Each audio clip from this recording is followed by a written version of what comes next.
Bonjour, je m'appelle Rachel Fallman. Je suis membre du collectif pour un choix éclairé dans Nicolet-Yamaska. Aujourd'hui, on vous présente une capsule d'information concernant le bruit des éoliennes avec notre invitée, Dre Mariana Alves-Pereira. Elle est professeure associée à l'université Lusofona à Lisbonne, au Portugal. Dre Pereira a un baccalauréat en physique et une maîtrise en génie biomédical.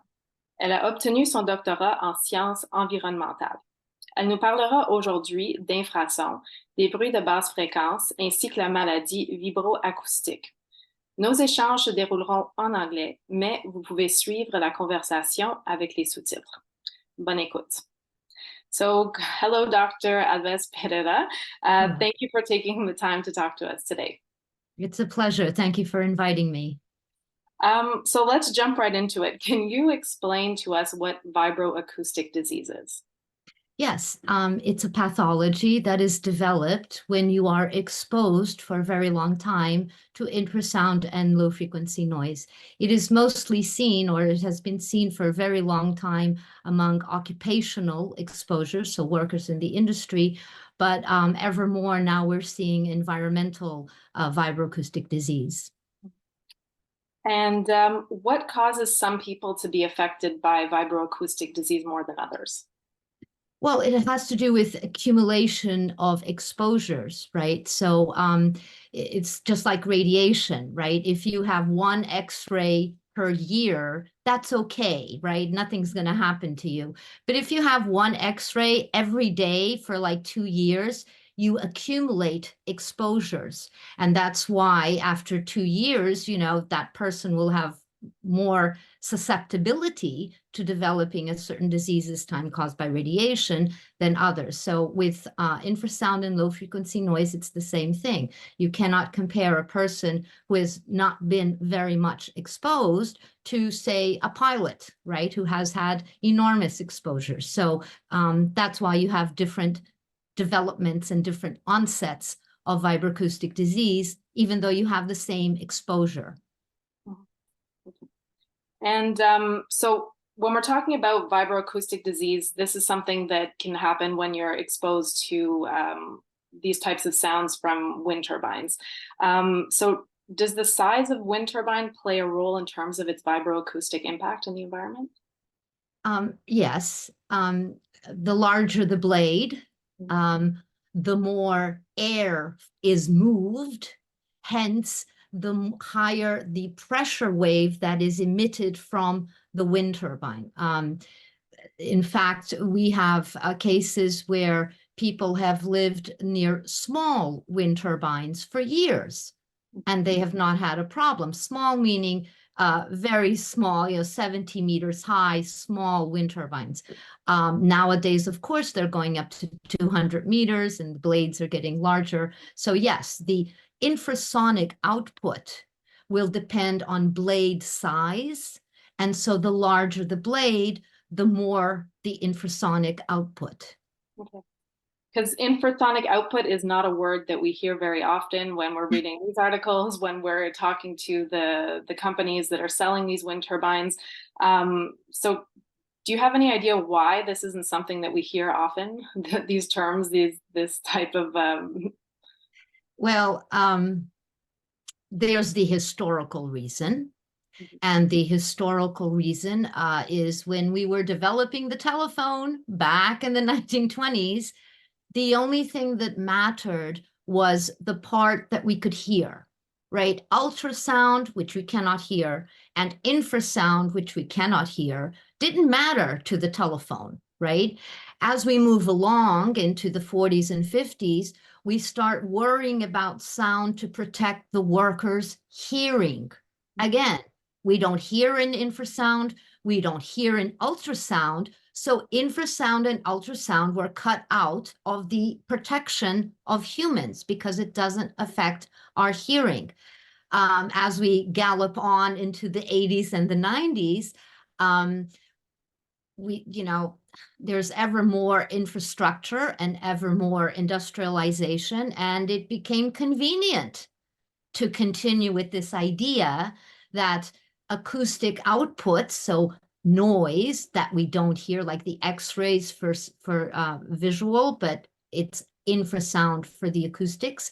It became very convenient that we just ignore this part of the acoustic spectrum, even though it is detrimental. I should add that when I say we, I generally mean the West, because there are countries that do have legislation specifically against infrasound exposure, both in occupational and environmental settings. So there are countries that have this. We in the West, however, do not. Okay, and could you give us a few examples of countries that do have this type of legislation? Well, the Russian Federation has this type of legislation since the 80s. In the 1970s, in France, 1973, they organized the French National Research Council, organized a huge symposium dedicated to infrasound. And at the time, there were Soviet scientists, there were European scientists, and also American continents, so Canadians and American scientists. And the results of that for the Russian Federation scientists was to establish legislation and permissible exposure levels for infrasonic ranges. The response of the West on the heels of that was, if you can't hear it, it won't hurt you. And so they continued with the historical line of, we only focus on what can hurt the hearing and nothing else. Okay, thank you. So we often hear that there aren't any adverse health effects related to wind turbines, or that people suffering from health problems are making it all up. But even the World Health Organization recognizes that infrasound and low frequency noises are an environmental problem and can have adverse health effects. Can you comment on this? Well, let's take the people out of this and let's just look at the animals, right? So if the animals are also getting sick, that eliminates all this shenanigan about psychosomatic problems and nocebo problems, and they're just inventing it because they want the money, right? The human factor stuff. So yes, infrasound exposure causes health effects. It depends on how long you're exposed, and it depends on a whole bunch of factors. You can see that in the animals. Again, look, this is, I know we're here for the wind turbines, but you see, recognizing infrasound as the agent of disease that it is means that all the people exposed to occupational infrasound will now go and sue their employers, right? So, and let's not talk about the military, because the military is a huge sector where they have enormous amounts of people exposed to infrasound and low frequency noise. Back in the 80s in the US, it was a big thing when it was recognized that occupational hearing loss could occur within the military. So there was a lot of payments made to military personnel, and that's just the military, right? Let's, tanks, submarines, weapon systems, all of these things have an enormous infrasonic acoustic output. There are many other professions, miners, pilots, truckers, all these people are exposed to infrasound on an occupational setting. So if we open the floodgates for wind turbines and say, oh, infrasound is really bad for your health, so we shouldn't put wind turbines so close to the homes anyway, everybody else will come and say, well, I'm exposed to infrasound as well, and me too, gimme money, right? I mean, that's the thing. Again, as to the question of whether or not there are health effects, again, let's look at the animals, right? The sheep, I mean, there's numerous papers now out. The most recent I saw were rabbits in Spain. A whole rabbit farm had to close down in Spain because of the wind turbines. But we have, the mink in Denmark. We have chickens in Canada. I mean, there's animals all over the place getting really sick. The sheep and the cows in France. Yeah, that doesn't hold any water, that there's no adverse health effects. But even if you still insist, then we should look at the Russian and Chinese scientific output, where they are studying in laboratory settings, they are studying the effects of infrasound exposure on animals. Totally scientific. I mean, we're talking about channels and cellular channels and things like this. So yeah, it really doesn't hold any water that infrasound has no adverse health effects. Okay, thank you. And so if we're talking about infrasound and ways to measure this type of noise, what are some of the problems that we can encounter when we're trying to measure infrasound and low frequency noise? Well, again, there's a historical reason for this. This is not like some conspiracy theory. Initially, we wanted to measure the noise that was causing hearing loss, right? So we focused, the acoustic spectrum is like the light spectrum, right? We see in a small area, and then all the other stuff we don't see, right? So it's the same thing in the acoustics, right? So we hear in a small region, but everything else we don't hear. So when we're thinking about protecting the hearing of people, of workers, of course, we're only going to focus on sound, right? So the acoustics that we can hear, that's what we're going to focus on. Unfortunately, that has spilled over into the environmental sector. And so when we do noise analysis, we do it in the old methodology, which is what is legislated, and we only look at the part where it's going to hurt our hearing. If it is permitted, I have a couple of slides that might be interesting for everyone to see, because it fully explains what I'm talking about. As you can imagine, measuring noise is a highly technical endeavor, and to explain all these details to your viewers, it may be complicated, but with pictures, everything becomes much easier. So I am just going to pull up the PowerPoint, and I'm going to share this relevant screen right here. And just give me a moment, please. I'll make this big. And now I can go and share the screen. I think this will be much more useful than my words. Do you see? Yep. Okay. So you see these little red bars on the right? Mm-hmm. That is what legislation tells you to measure. It is what is commonly known as the dBA. Mm-hmm. And as you can see, in fact, we don't hear below 20. So this is actually quite good to protect the hearing. It focuses on the sound that is above 20 hertz. 20 and below is the infrasonic range. So these little red bars, which is what legislation tells you to measure, is what they base their decisions on. But the pink bars, it was actually there. It's the acoustic energy that is actually there.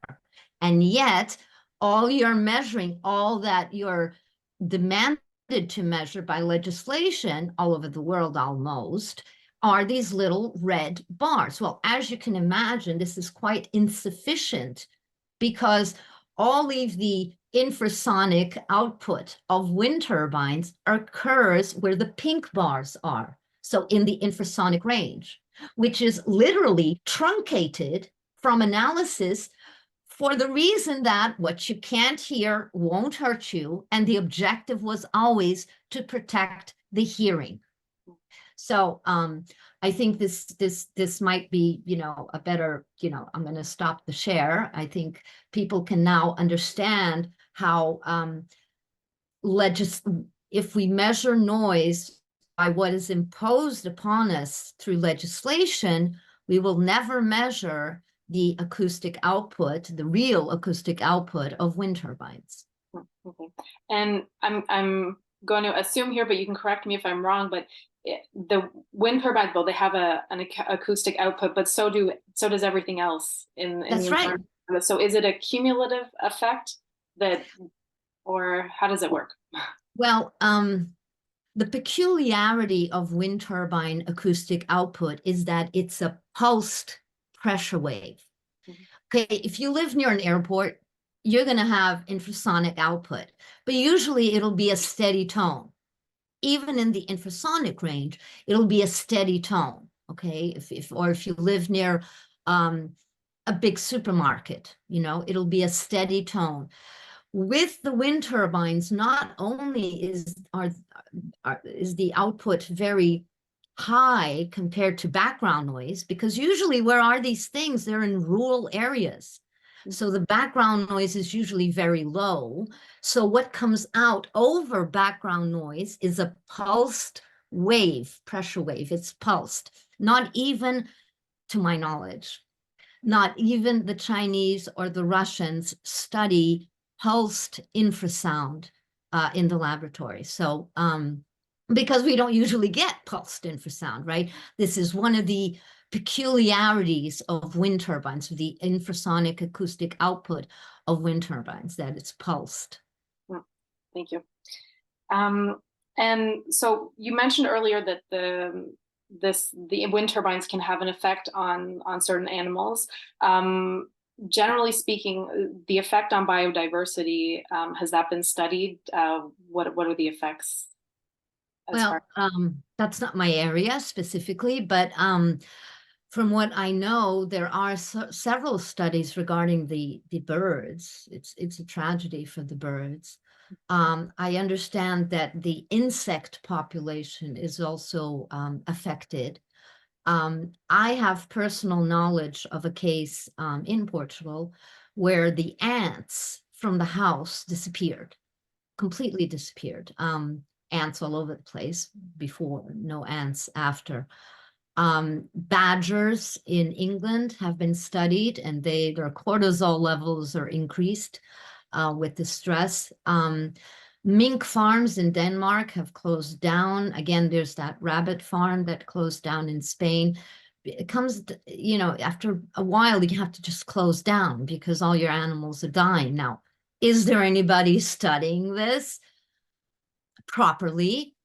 Because if you're going to study this and measure the noise with those little red bars, then you won't find anything, right? So yes, I think it does have an effect on biodiversity, but that's not my field of expertise. And so, but studies are out there attesting to that fact. And in terms of the distance, does the infrasound work? Does it work in such a way that the farther away you are from that pulsation or from the infrasound or low frequency noise, does that have an impact on the effect it could have on humans or animals? Well, distance is certainly a factor, but it's not a clear-cut linear thing, because if your distance is across a prairie, or if your distance is through a mountain range, then the acoustic propagation will vary. Okay, so it's not just distance, but distance is a huge factor. Now, I personally, particularly now with these big wind turbines, the larger ones, I wouldn't live 50 kilometers close to them. I mean, that would be, if I had to live anywhere close to them, that would be my limit. You see, because the propagation of infrasound, physically, the way it happens is it stretches over a much larger extent of space than does little stuff that we hear. I'll give you a live example that I think everybody has experienced. And imagine you're in the city, and in the next block over, there's a car with one of those boom systems, you know, the music boom systems. What do you hear a block away? It's not the voice. It's not the words of the song. You hear the thump, thump, thump, thump. That's low frequency. That's what travels.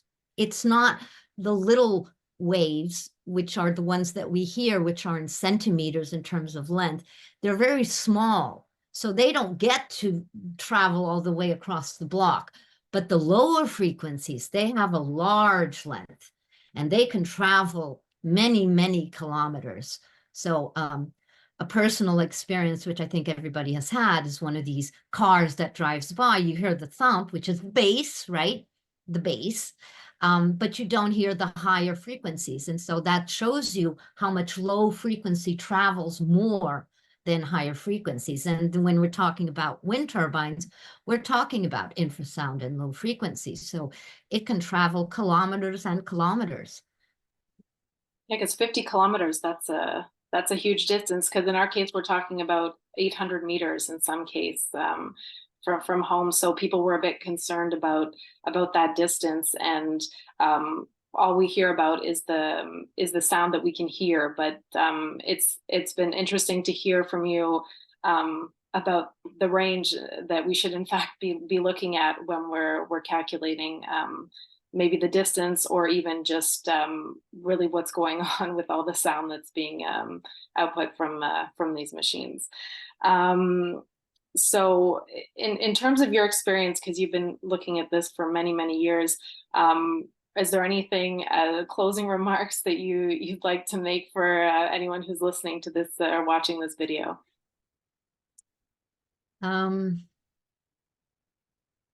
Look, protect yourselves, protect yourselves. If you are young and you're planning on having a family, do not live in a home near wind turbines. It affects the reproductive system.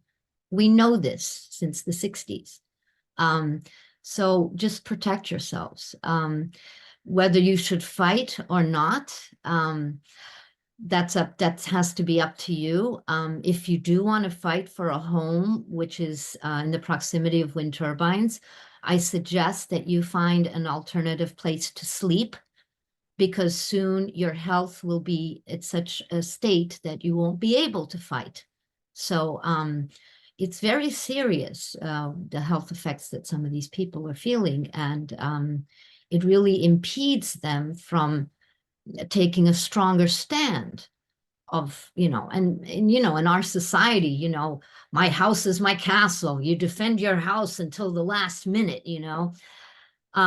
some options for people who just cannot run away from their homes, either because their business is there, they have animals, there's a whole bunch of reasons, financial reasons as well.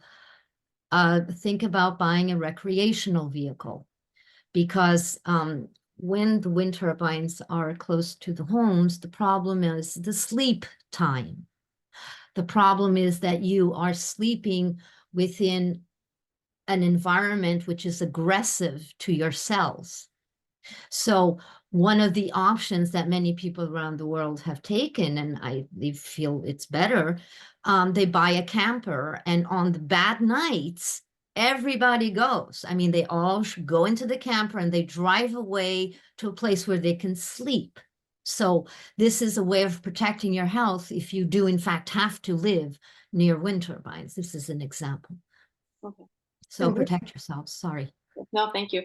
And just to clarify again, not everyone is impacted by infrasounds in the same way.